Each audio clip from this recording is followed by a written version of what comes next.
Oh, still got the sweaters? Yes. Still got the sweaters. Have you? The bigger size. Don't fit them anymore, but still got them. Do you squeeze them on? Yes, just a bit. Force them on sometimes. Lovely to see you. Thank you very much. So, you've got a greatest hits album out now, and that is one of the things about the Proclaimers. People love those anthemic, is that a bad word to say? Those kind of anthemic songs, they really know those songs. Yeah, I think we always like to see sing-along rather than anthemic, because if sometimes you get anthemic, you're kind of going in the direction of prog rock, which we never do, you know, or stadium stuff. But I think sing-along is the phrase we use. They are also dance-along. Yes. So when you hear that song, how do you dance to it? I don't dance to it. I'm on mic all the time. I'm just jigging my leg, that's all I'm doing. Because dancing really wasn't ever part of your repertoire. No. Wasn't really.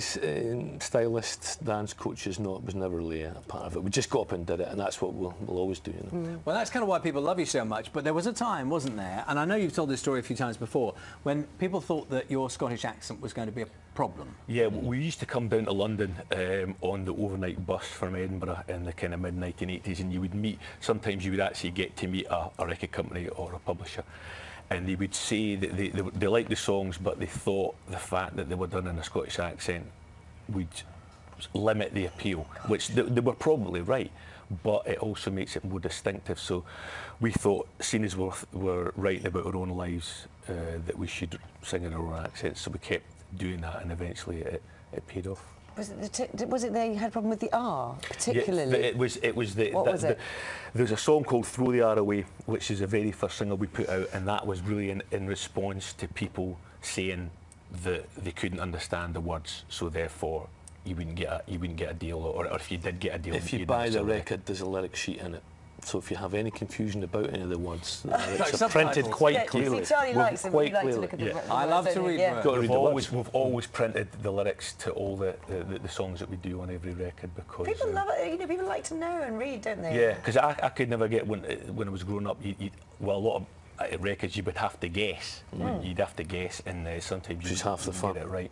And can you dispel some myths about, because you're twins? Yeah. How much are your lives? Do you live next door? Do you live next door to each other? Live a few miles apart, but we are, even if you're not on BBC Breakfast News or playing shows, then we're rehearsing all the time. So you're rehearsing or you're writing. So even when you're not in the public eye, we're in each other's company all the time. Really? Yeah. Oh yeah. And always. I mean, have there been times when that's been? I mean, presumably there are ups and downs to those. Yeah, I think really close relationships. I think the desire to want to be in the business that we're in and to want to do well in it conquers everything. Even if it's disagreements, then the desire to go and make music and to go and do shows, you've got to be able to get on with people. So this is greatest hits, and it's got quite a few of them on, hasn't it? How do you choose them? You choose the. I mean, we've not had that many hits, so that was really easy. You know, there's about 5 or 6 songs that have to be on there, and this encompasses a 2 CD collection. That's this encompasses. We put a best of out in 2002. And we've had 5 studio albums since then, so we thought we could kind of broaden it a little bit. And this is the rather smooth-looking version of King of the Roses, which is a different kind of look from what most people would imagine. Your songs, I would imagine, are songs that are used all over the place in all different circumstances. Are there some unlikely situations in which you've heard your songs used? I don't know, sporting events. They're used at sporting events. They're used in adverts. They're used at funerals.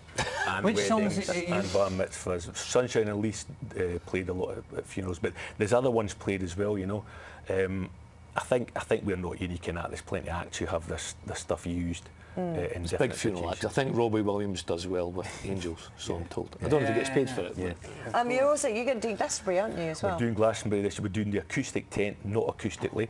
But it's the first time we've done that one, so we're on the same day as the Rolling Stones, so are you? That should be interesting. Oh, that'll be fun. One of the things that listening through to the CD, people think of you in relation to those hits you mentioned before, but there are some very touching, you know, lighter songs in there that people possibly don't associate with your style of singing, because it tends to be more sort of. Yeah, I think the stuff we're known for, maybe apart from Sunshine and Leith, the stuff we're known for is kind of pretty loud and outgoing stuff, but we've always written a lot of ballads as well. So there's some of them on this. So there is a sensitive side. I think so. Yeah. And there's a film being made, is that right? There's a film we made. It's almost ready. Is it? And have you seen bits? I've seen a couple of very short bits, but we're going to see the full thing in July. I think the film is called Sunshine and Leith. It's the film of the musical. Yeah. And I think it's due to be released on October the 4th. I understand, so I'm looking forward to that as well.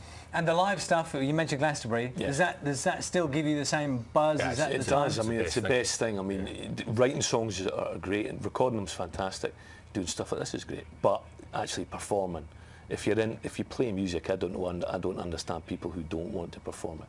So we kind of get more off it than the audience does, really. You know, it's a lifeblood of what we do. Very good. Any of the kids? Because I know you've got, is it 7 kids between you? Yeah, my eldest daughter, she's quite musical, and the rest of them aren't. But if they want to play music, they play music. It doesn't really bother me, you know. Lovely to see you. Oh, it's lovely to see you again. Thanks for coming back to see us. Thank you very much. Thank you. The Proclaimers, the very best of 1987 to 2012 is out on the 1st of July.